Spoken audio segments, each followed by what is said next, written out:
আমি এখন আপনাদের দেখাচ্ছি সাহিত্য, নাটক, গল্প, প্রবন্ধ বিভিন্ন জায়গা থেকে কবিদের হাতের লেখা থেকে আপনারা শুনেছেন এক পোয়ে রাস্তা বা এক পাইয়ে রাস্তা বলে।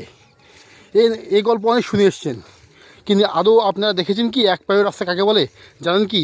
চলুন আজকে আমার এই কন্টেন্টের মাধ্যমে আপনাদের দেখাই এক পেয়ে রাস্তা কাকে বলে। দেখুন, এই রাস্তাটা সরকারি রাস্তা, কিন্তু এটা রাস্তা এখন 16 ফুট চওড়া, কিন্তু চারিদিকে এত জঙ্গল, চাষিরা এত জঙ্গল ভেঙে এত রাস্তা বানানো সম্ভব নয়। তাই কি করছে সবাই রোজ প্রতিদিন 100-150 লোক, 500 লোক, 1000 লোক, এই মুহূর্তে 1000 লোক হচ্ছে না, 500-600 লোক এখানে আপ ডাউন করছে রোজ। তাই দেখুন, সরু দাগের মতো এত বড় রাস্তার মাঝখান দিয়ে একটি দাগের মতো ছোট্ট সরু জায়গা বেরিয়েছে, এটাকে বলা হয় এক পেয়ে রাস্তা। তৎকালীন সময় সাহিত্য, নাটক, গল্পে দেখতেন যে এক গুলিতে 12 জন ডাকাত মরে গেছে।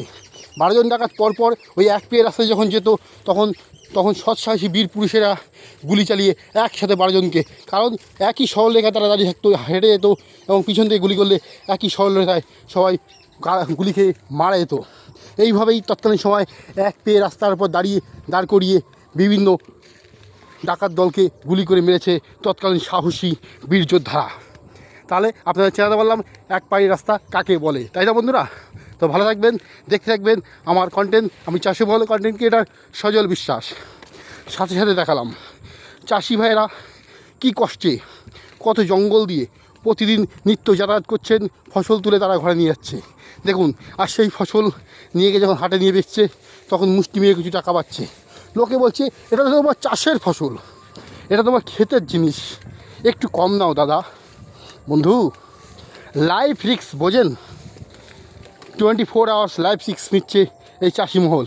এই ধরনের রাস্তা দিয়ে যাতায়াতের সময় কত কীট পতঙ্গের সাথে দেখা হয়ে যায় বলুন তো, কত বিপদ, কত সময় তাদের সাথে ঘনিয়ে আসছে।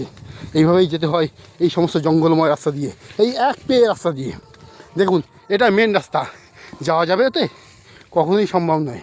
তাই যত যেখানে পরিষ্কার পেয়েছে সেই রাস্তায় লোক চলাফেরা করছে, সেই রাস্তায় লোক যাতায়াত করছে। তো এক পায়ের রাস্তা আপনাদের চেনাতে পারলাম। আমি সজল বিশ্বাস, কৃষি মহলে কন্টেন্ট ক্রিয়েটার। আশা করি আমার ভিডিও ভালো লেগেছে আপনাদের, আর পারলে পাশে থাকবেন ছোটো ভাইটার। আমি এই ধরনের কন্টেন্ট করে যাবো, আপনাদের ভালো না লাগলেও আমি কন্টেন্ট করে যাবো, কথা দিচ্ছি। এই চাষি মহলে কন্টেন্ট ক্রিয়েটার সজল বিশ্বাস চাষবাসের উপর কন্টেন্ট করবে আর করেই যাবে, কারণ আমার পিছনে আশীর্বাদ হচ্ছে ফেসবুক, মেটা, এদের আশীর্বাদে আমি কাজ করছি দাদা। আপনাদের ভালো লাগছে না? দেখুন, দেখতে থাকুন, তবেই তো আমি আপনারটা দেখব, একে অপরের দেখে চলতে শুরু করব। তো রাখছি বন্ধুরা, এক পেয়ে রাস্তা কি আজকে আপনাদের দেখিয়ে দিলাম। জঙ্গলময় রাস্তার মধ্যে দিয়ে বা মেঠো ক্ষেতের মধ্যে দিয়ে যে একটি সরলরেখায় মানুষ যাতায়াত শুরু করে তাকেই বলা হয় এক পেয়ে রাস্তা।